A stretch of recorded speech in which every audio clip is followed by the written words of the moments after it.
Olá para você! Antes de começar a relatar o conto, peço que você deixe seu like, se inscreva no canal e ative o sininho de notificações.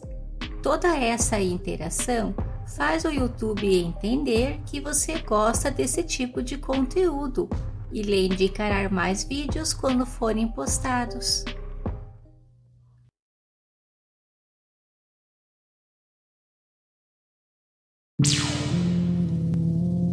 Desde que me lembro por gente, tenho medo da escuridão. Se fico no escuro, minha mente me transporta para momentos da minha infância que, por mais que eu tente esquecer, não consigo. Hoje sou uma senhora de 62 anos de idade, que carrega cicatrizes na alma de uma infância marcada pelo medo. Minha infância e adolescência foram atormentadas pelos atos autoritários e maldosos do meu pai, que estabelecia regras rigorosas sem explicação e que, se desobedecêssemos, éramos punidos severamente, muitas vezes punidos sem ter motivo. Tenho 3 irmãos, 2 homens e a caçula. Como se diz, uma escadinha. Eu sou a mais velha. Quando converso com eles sobre meus traumas da infância, eles dizem que é para eu superar. Tudo ficou no passado e nada mais pode me atingir. Sei que eles estão certos. Meu pai não valorizava nem a mim, nem a meus irmãos em nada. Nunca ouvi um elogio dele. Também nunca ouvi que ele tenha elogiado meus irmãos. Pelo contrário, só nos fazia críticas. Nós não podíamos nunca questionar suas decisões. Tínhamos que ouvir, sempre de cabeça baixa, e concordar. Ele era inflexível, autoritário, dominante e maldoso. Era pavio curto. Gritava do nada com qualquer um. Sempre tive a impressão que ele se deleitava quando nos colocava de castigo, o que era quase todo dia. Ele não batia em nós, ele nos castigava. Castigos como nos deixar em pé, virados para a parede, por muito tempo, até que ele decidisse que era o suficiente. Outras vezes, o castigo era escrever frases como "serei obediente ao meu pai" ou "nunca mais farei tal coisa" ou "perdão por ter feito tal ato", escrever 100 vezes a frase que ele ditasse. Um dos castigos mais exaustivos era lustrar as botas dele. Passávamos 1 hora polindo-as até que estivessem impecáveis. Outro castigo temido era buscar água no poço de noite.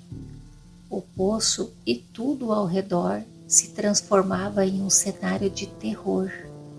O poço ficava nos fundos do terreno, cerca de 50 metros de distância da porta dos fundos da nossa casa, margeado por uma floresta. Meu pai escolhia as noites sem luar para aquele tipo de castigo. Todos os barulhos que vinham daquela floresta eram tenebrosos para nós. Os barulhos que os grilos faziam, as corujas, víamos morcegos. Isso já era o suficiente para nos assustar. Além disso, não era raro encontrarmos lagartixas, ratos ou até sapos no caminho. Isso alimentava os nossos medos infantis. Como se não bastasse, meu pai ainda ficava na porta nos provocando. Ele dizia coisas como "cuidado com o gambá atrás de você" ou O sapo no balde vai pular em você, enquanto gargalhava do nosso medo. Voltar sem a água não era uma opção. Ele dizia que seus filhos tinham que ser corajosos, mas para nós, crianças de 6, 7, 9 anos, aquilo era um verdadeiro pesadelo.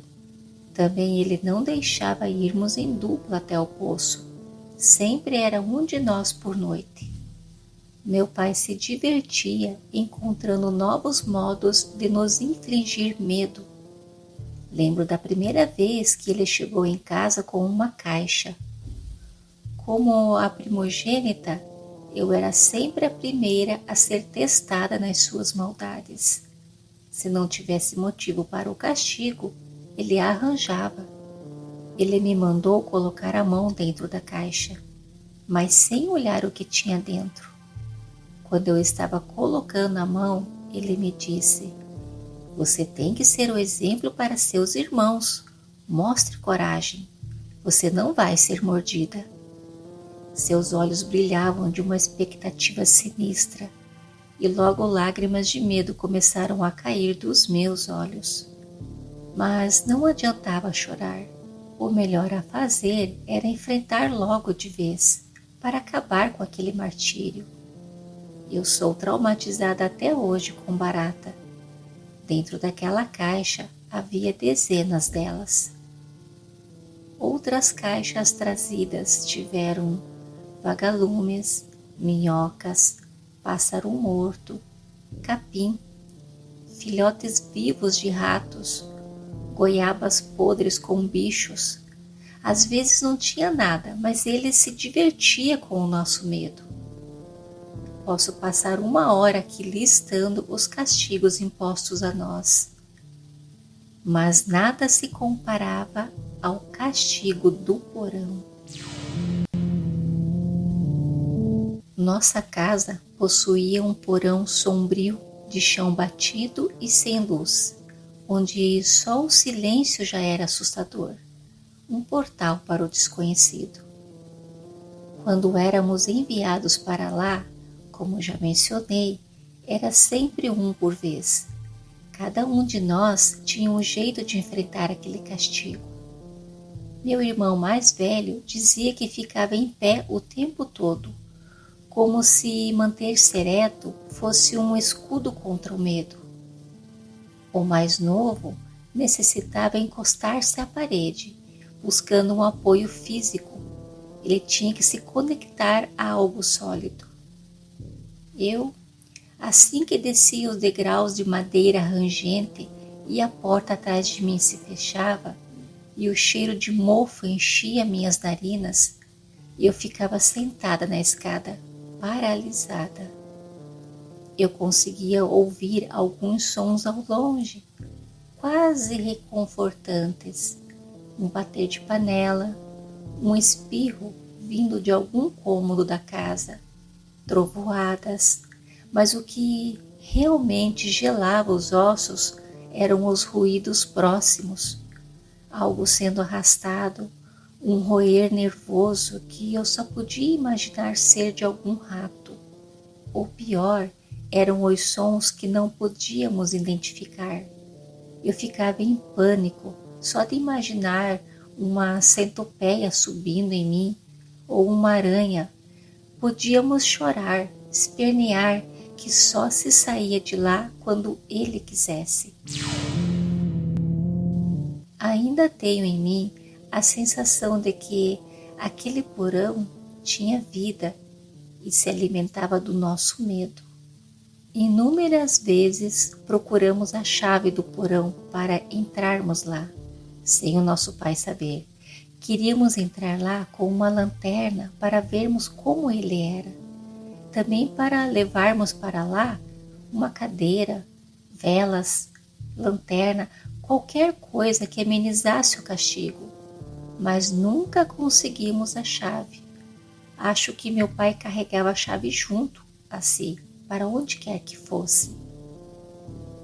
Minha irmã caçula, quando foi pela primeira vez para o porão, desmaiou de medo.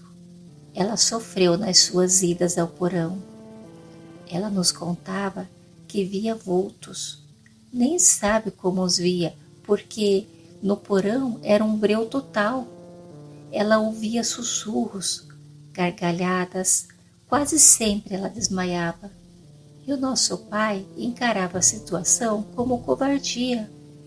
Meu Deus, ela tinha apenas 6 anos de idade. Eu era o porto seguro da minha irmã. Sempre lhe aconselhava como devia agir quando recebesse os castigos. Fui embora de casa com 15 anos, ela tinha 9. Mas enquanto eu morei naquela casa, éramos inseparáveis. Nós percebemos que desde que minha irmã caçula começou a falar, ela interagia com os amigos imaginários. Sempre pensamos assim. E para nós estava tudo bem. Ela era sozinha, não tinha nenhuma criança da idade dela para brincar. E nossos irmãos não brincavam com ela. Eles brincavam entre eles. Eles não queriam menina por perto. Nunca recebemos nenhum amigo em nossa casa para brincar. Jamais meu pai permitiu. Como também nunca permitiu que fôssemos na casa de ninguém para brincar. Minha irmã não havia recebido castigo ainda até completar 6 anos. Foi assim com todos nós. E seu primeiro castigo foi o porão.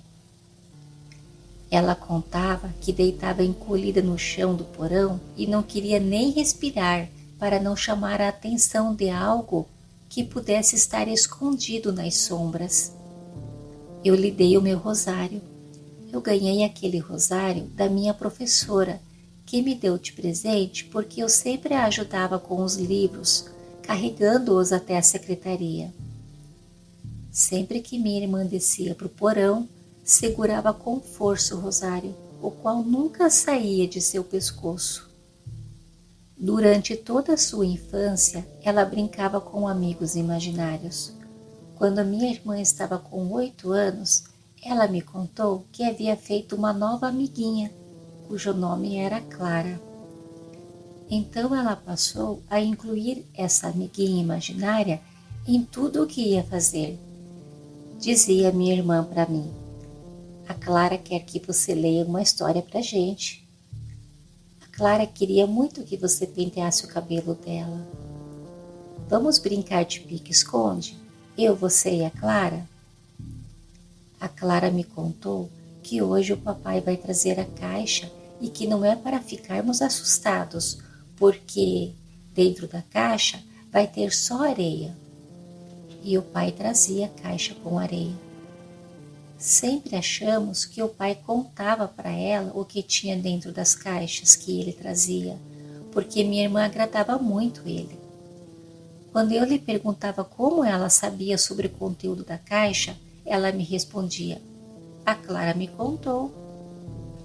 Ela me dizia que a Clara sempre a avisava quando o pai estava para chegar em casa. Com essa informação, minha irmã tinha vantagem, porque já procurava agradar nosso pai, para não ser a escolhida nos castigos. Então ela já o recebia com um sanduíche pronto para ele. Nos dias em que tinha seu programa favorito na TV, ela já deixava sua poltrona estrategicamente posicionada na frente da TV, no canal certo.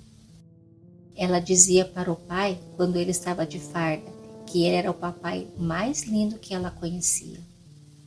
Ela me dizia que quem dava essas ideias para ela era a Clara, e funcionava.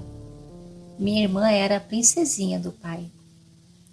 Depois de muitos anos, foi que viemos a saber que ela é médium vidente e audiente, mas naquela época não sabíamos nem que existiam pessoas com capacidade de ver e ouvir espíritos.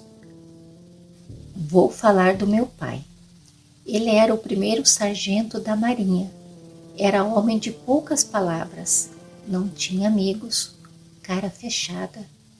Não levava desaforo para casa em nenhuma circunstância. Na localidade onde morávamos, ninguém mexia com ele, pois sabiam do temperamento dele e da posição que tinha na Marinha. Eu era pequena, mas lembro muito bem. Minha mãe estava grávida da minha irmã caçula e fomos até o laboratório da Marinha. Ela com o barrigão, no colo meu irmão menor e na outra mão um exame de fezes que tinha que entregar para análise. E eu do lado da minha mãe, segurando a mão do meu outro irmão. E o rapaz no balcão do laboratório não queria aceitar o exame da minha mãe, porque ela estava atrasada 15 minutos para a entrega do exame. Ela pedia que ele considerasse, pois pegar condução com 3 crianças e mais a barriga era difícil. Não teve jeito, o atendente não cedeu. Voltamos para casa. À noite ela contou para o meu pai o ocorrido. No dia seguinte, estávamos todos nós lá no laboratório. Lembro do meu pai perguntando para minha mãe se era aquele rapaz que não tinha aceitado receber o exame dela. Minha mãe confirmando que era ele sim. Então meu pai, pacientemente, retirou do bolso um par de luvas descartáveis, pulou o balcão, agarrou o rapaz num golpe mata-leão, pediu para minha mãe abrir o frasco que continha as fezes e começou a esfregar as fezes no bigode do rapaz. E dizia para o rapaz: isso é para você aprender a nunca mais fazer com nenhuma gestante o que você fez com a minha mulher. Não teve outro jeito. O rapaz, com lágrimas nos olhos, só concordava. Talvez hoje em dia meu pai seria punido, mas naquela época sua posição na Marinha lhe permitiu. Agora falarei da minha mãe. Não sei até hoje decifrar a personalidade dela. Por que ela era conivente com meu pai nas maldades dele? Ele era durão fora de casa, era maldoso com os filhos, mas ela o enfrentava. Ela discutia com ele, mas ela não nos defendia dele. Ela achava que ele estava certo quando fazia maldade conosco. Na primeira vez que a minha irmã caçula desmaiou no porão, ela brigou feio com ele, pegou um facão e botou ele para fora de casa. Sei lá onde ele pousou naquela noite, mas permitiu que ele mandasse minha irmã para o porão novamente. Ao mesmo tempo que ela dava carinho para os meus irmãos, já os repelia, dizendo que homem não chora. Para eu ganhar um abraço dela, era só no meu aniversário ou no Natal. Para minha irmã caçula, ela nunca tinha tempo e mandava eu atender às necessidades dela. Por isso que nós duas éramos inseparáveis. Parecia mais que eu era a mãe dela. Minha mãe nunca bateu em nenhum de nós. Ela dava uma ordem e nós cumpríamos. Nunca nos tratou mal ou fez maldade conosco, mas não impedia meu pai. Meus pais nunca deixaram faltar nada para nós, nada que o dinheiro pudesse comprar. Um pouco antes de eu sair de casa, meu irmão de 13 anos entra em casa e vai direto para a cozinha onde minha mãe estava fazendo a janta e fala: Mãe, o pai tá lá no puteiro e queria que eu ficasse com uma fulana, igual ele estava com uma lá. Eu não quero ficar com a fulana não, ela é muito velha. Nessa noite, minha mãe nem terminou a janta. Deu um lanche para nós e nos mandou dormir mais cedo e nos proibiu de sair dos quartos, em hipótese alguma, porque ela iria conversar bem de perto com o pai. A mãe quebrou a casa inteira naquela noite. Nunca a mãe havia se descompensado. Ela gritava que agora ele não teria dinheiro para gastar com meretriz, porque teria que comprar tudo novo para ela. Eu estava com 15 anos quando meu pai descobriu que eu estava namorando. Numa tarde, quando cheguei em casa depois da aula, meu pai me pegou pelo colarinho do meu uniforme, me prendeu na parede e me ameaçou com 2 opções: ou eu casava ou eu saía de casa, que filha dele tinha que ser de família. Minha mãe e meus irmãos tiraram ele de mim, ele estava me sufocando. Naquela mesma tarde, fiz minha mala e fui morar na casa do meu namorado. mas não ficamos juntos. Os pais dele me cederam um quarto, pois sabiam da fama do meu pai e não queriam encrenca com ele. Tanto que a mãe do meu namorado procurou minha mãe para assegurar que o filho dela e eu só namorávamos sob a supervisão dela. Essa família cuidou de mim. Minha mãe pagava uma quantia para eles terminarem de me criar. Terminei meus estudos, fiz faculdade, me casei com esse meu namorado, só chamei minha mãe e meus irmãos para a festa. Nunca mais quis ver meu pai. Quando ele morreu, não fui no seu sepultamento. Quando minha mãe faleceu, 5 anos depois dele, precisamos do túmulo para colocar minha mãe. Então eu e meus irmãos estávamos lá no cemitério para tirar os restos mortais dele e colocar na alçada. Quando os coveiros içaram o caixão do meu pai com as cordas, o caixão se desfez. Caiu o fundo do caixão e os ossos do meu pai caíram no chão, e o crânio dele veio rolando na minha direção, parando nos meus pés, na posição certinha, olhando para mim, com aqueles buracos escuros nas órbitas e a fileira de dentes que pareciam rir de mim. Jesus Cristo, gritei. Minha irmã fala. O pai está aí do seu lado. Está rindo e disse que esse é o último castigo. Você não quis mais ver ele em vida e está tendo que vê-lo na barra e pior ainda, só esqueleto. Você já passou por um trauma semelhante? Compartilhe nos comentários a sua história ou a mande para o canal.